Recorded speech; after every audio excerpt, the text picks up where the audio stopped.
today. There were restrictions put on the space. No. You have to pay attention. Okay. Sir, because what I'm suggesting is really in your favor. Oh, okay. Let me. Okay.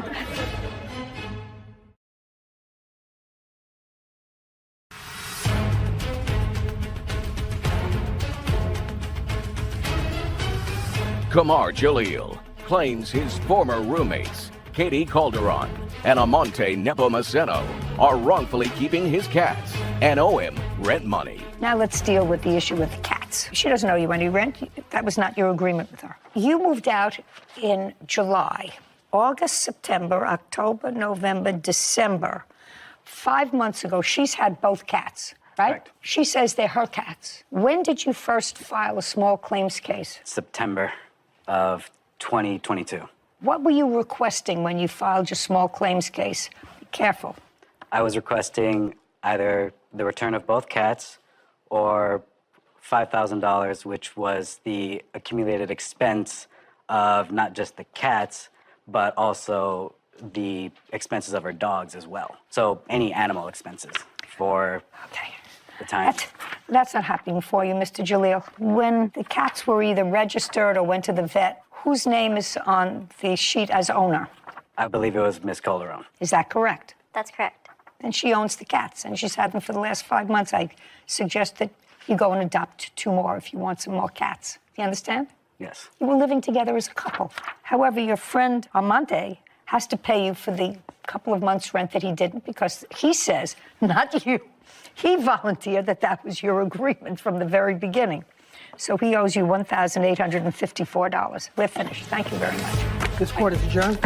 I think he's just kind of butthurt that I moved on. At least now I can put everything behind me and say that I did try. I didn't think it would escalate this far. All you can do in a situation like this is just you learn from it and you move on. The heart wants what the heart wants. This is what it is. It's life.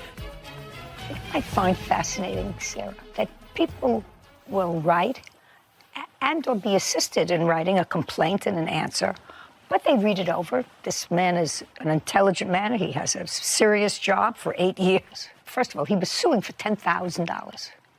Come up with that money. $5,000 for the cat's expenses, ridiculous. But his complaint had really nothing to, even the timeline.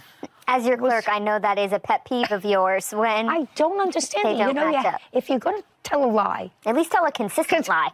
right. I think the right thing happened. I think the defendant friend admitted himself that he owed the rent, and that was great, even though he probably should have just kept his mouth shut. Had not said I was there when the lease was signed. This was always our agreement. Yeah. I was going to be the third. But he was honest, which we always appreciate, and so I think the right thing. So I think he needs to, like you say, put a period, move on. Anyway, all happy, and they look happy. They couldn't keep their hands off each other. Case number 2172, Foster Gardner versus Menzel. All parties, please come forward. Jamar Foster and Sean Garner are suing record producer Livin Manziel for event costs after Livin canceled their Halloween party. Who's Mr. Garner? Mr. Foster. Right here. Are you going to be speaking? You're standing in the speaking spot. Yes, ma'am. Okay, great. According to what I read, the defendant rents a music studio. Is that correct? I rent a facility in which I own a music studio. You rent in someone else's building. Yes. And you're recording people. During the course of your business, you decided to enter into an agreement with the defendant to use that recording studio, which she rents from that space, which she rents from a landlord. May I correct you, please, Your Honor? Yes. She actually is a facility that has multiple units in it. She runs a studio, and then there's other event space inside of that same facility. Okay, give me an idea of how large the space is. I believe we were quoted something like 5,800 square feet. And so you have a music studio, and around it is other open space. Yes. You decided to go into some sort of a business with her. You wanted to run events. Yes, ma'am. Social events, nothing to do with the music studio. Absolutely not. Is that correct? Yes. And according to you, you gave her $6,000. Yes, ma'am. Sort of front money to start using that space. Yes, ma'am. Subsequent to giving her the money, according to you, there were restrictions put on the space, on the number of people you could have, the kind of parties you could have, etc. No, absolutely. I apologize. Well, you have to pay attention, Okay. sir, because what I'm suggesting is really in your favor. Oh, okay. Let me. Okay. So, is really in your favor, so you have to think. Okay. Subsequent to giving her, that means after giving her the money, restrictions were put on the kinds of events and the number of people you could have in the space. Is that true or not true? That is absolutely true. No, that's not. I'll get to you in a second. Okay. And you want your $6,000 back. Yes, ma'am. And That's what it's about.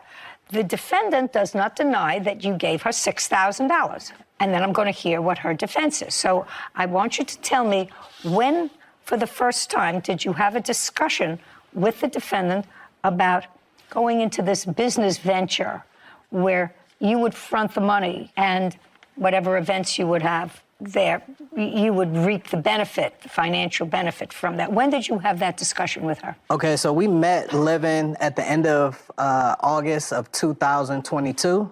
We actually signed the agreement pretty fast. We signed the contract agreement on September 1st. May I see the agreement? Yes, ma'am. There was no agreement signed, so I don't know how it could be signed. She keeps arguing that. Just a second. Could you be quiet? Yes, ma'am.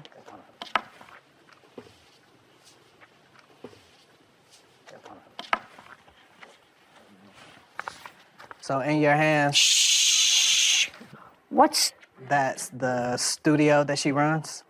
Sarah? You have to sort of explain it because I don't see signatures. You know, I'm used to looking at contracts where people sign things, but I know you can sign things by DocuSign now. Your signature isn't on here. Yes, ma'am. And That looks like a signature from a DocuSign or some sort of online. okay, is that you? This was a proposal that I did. I do not even own it yet as a DBA. Just a second.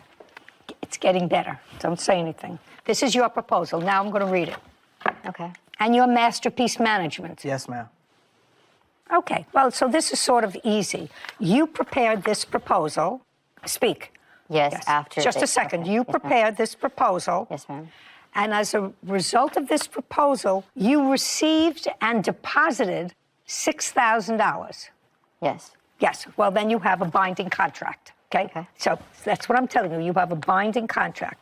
And there is nothing in this contract that limits the kinds of events or the number of people or anything else with regard to this space. All it says is business activities, event planning, and event rentals. Nothing else. And this is your proposal, so the terms of it are construed if there's any material question, since you prepared the agreement, which became a contract once you accepted their $6,000.